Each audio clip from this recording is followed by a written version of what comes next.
وجود می لوی افغانستان دی د مثال په توګه، زړه پکې پروت ملت افغان دی د مثال په توګه. دا ظالمانو په ازغنو کرخو نیم کړی دی، بیا یې په ډېر وخشت په لر او بر تقسیم کړی دی. چې د دې نیم زړه یو کېدو ته څه اقدام ونه کړم، ما ته معلومه ده چې ژوند به په آرام ونه کړم. چې وي موجود دا د تورخم تور زنځیرونه تر څو، چې مو ترمنځ وي د ډیورنشن کې تارونه تر څو، نو بیا بیخي په لر او بر امن د خدای قسم دی، په کابل جان په پېښور امن د خدای قسم دی. تاسې حساب وکړئ چې څومره ځورېدلي یو موږ، د دې بېلتون د لاسه څومره دردېدلي یو موږ سکه ورونه یو دښمن سره ویشلي یو موږ، بیا یې په 100 قسمه نومونه غولولي یو موږ. له پښتونخوا چې څوک جنت هورو علمان ته لیږي، بیا یې ټوپک په لاس لوی کور افغانستان ته لیږي.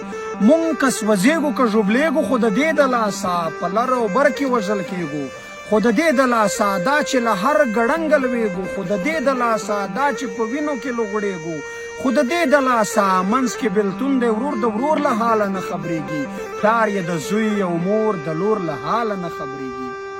نور نه تارونه منم، نه یې دا پټک منمه، نه د چا توره زوره او نه د چا ټوپک منمه، نه یې مایده د ډیورنډ، نه یې ګندمک منمه، نه یې زنځیر پر تورخم، نه یې په سپین بولډک منمه، فقط یو لوی کور له کابل او تر ټک منمه.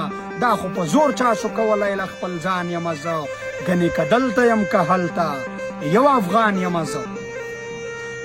وزیرستان، سوات، پکتیکا کې مې ورونه بل دي، په لر او بره پښتونخوا کې مې ورونه بل دي. د دې ورونو مړه کېدو ته یو کېدل پکار دي، د دې ازغنو کرخو نور له منځه وړل پکار دي.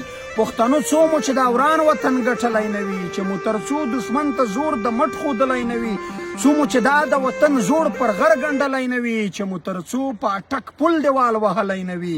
ای ګیلمنه تر هغې په موږ سیالي قسم ده، په افغانانو سوله امن خوشحالي قسم ده، په افغانانو سوله امن خوشحالي قسم ده.